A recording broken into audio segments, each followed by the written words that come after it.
Yang memilih pemimpin Indonesia bukan hanya orang Indonesia saja, tetapi negara yang berkepentingan dalam tanda petik akan ikut bermain. Oke, ini hanya sekedar kalimat pembuka untuk mengingat saja. Inilah yang disebut state sponsor. Dan ini common practice atau perilaku biasa di banyak negara. Malaysia itu bermain, Singapura itu bermain, Cina itu bermain, Amerika itu bermain, Australia itu bermain, India itu bermain. Hanya kayaknya Indonesia yang kayaknya saat ini belum bermain karena belum mengerti bagaimana mengolah negara lain. Misalnya kita ingatkan tentang 10 sandera di Zamboanga lalu di Filipina Selatan. Kita negosiasinya lama untuk bisa melakukan operasional di ranah Filipina dan itu tidak mendapatkan respon segera oleh Filipina. Berapa bulan baru masalah itu selesai dan yang membuat kita kesal adalah sisi Filipina yang menerima di lapangannya pangkatnya hanya mayor, sementara kita di Indonesia mengirim itu pangkatnya mayor jenderal atau bintang 2. Ini benar-benar pelecehan bagi saya loh, pendapat pribadi loh. Bagi saya sesungguhnya sikap Filipina itu mencerminkan Indonesia itu tidak dianggap oleh Filipina saat ini. Kalimat ini mungkin banyak membuat geram orang. Kok bisa Indonesia tidak dianggap oleh Filipina? Tetapi banyak sih yang pejabat mungkin karena tidak mengerti, jadi menganggap biasa-biasa aja hubungan dengan Filipina. Tapi tidak bagi orang memahami bagaimana tata negara yang benar. Jadi saya berani mengatakan bahwa Indonesia itu tidak dianggap oleh Filipina. Kita mundur sebentar ke zaman Pak Harto waktu berkuasa dulu. Bandingkan dengan peristiwa pembajakan Woyla yang mendarat di Don Muang, Thailand. Indonesia diperlakukan beda oleh Thailand waktu itu dibandingkan dengan Filipina sekarang. Dengan reaksi cepat Pak Yoga, Pak Beni, dan Pak Harto dalam waktu 2 jam sudah mendapat clearance izin dari Menteri Pertahanan Thailand dan Indonesia bisa mendaratkan pasukan di sana dengan full battle suit dengan menggunakan baju dan perlengkapan perang yang lengkap. Pronto, segera. Sebentar,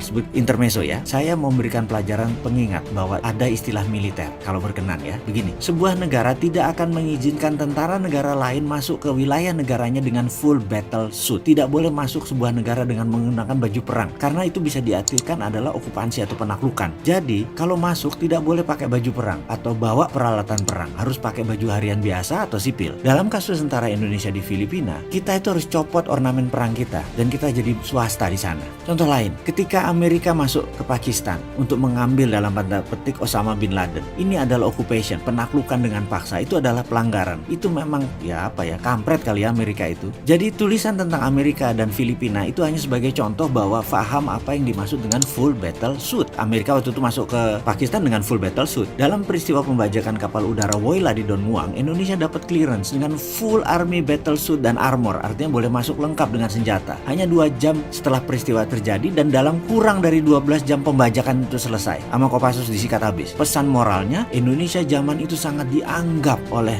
wilayah regional ASEAN dan dianggap oleh dunia. Oke, kita balik ke topik. Kita tidak boleh berdiam diri hanya mengurusi kebutuhan kita di dalam negeri. Kita harus segera membuat ekonomi Indonesia maju dan Indonesia harus disegani di wilayah kita. Itu saja pesan moralnya. Jadi solusinya yang lain bagaimana nih supaya kita dianggap? Coba kita action sekarang secara internasional. Haruskah kita tutup 4 selat di Indonesia? Haruskah kita buat listrik tenaga nuklir di Sumatera berbasis uranium? Dari mana uraniumnya? Dari Freeport, dari Koppel Smelter yang nanti kita akan bangun itu menghasilkan uranium. Itu bisa menjadi bahan baku untuk proyek listrik tenaga nuklir di Sumatera. Bahkan belikan listriknya itu ke Singapura atau ke Malaysia. Mereka butuh listrik. Atau ada cara lain yang lebih positif seperti Gajah Mada waktu menaklukkan Nusantara dulu. Pertanyaannya sekarang, ada nggak sih yang berpikir tentang bagaimana supaya membuat Indonesia dianggap oleh dunia?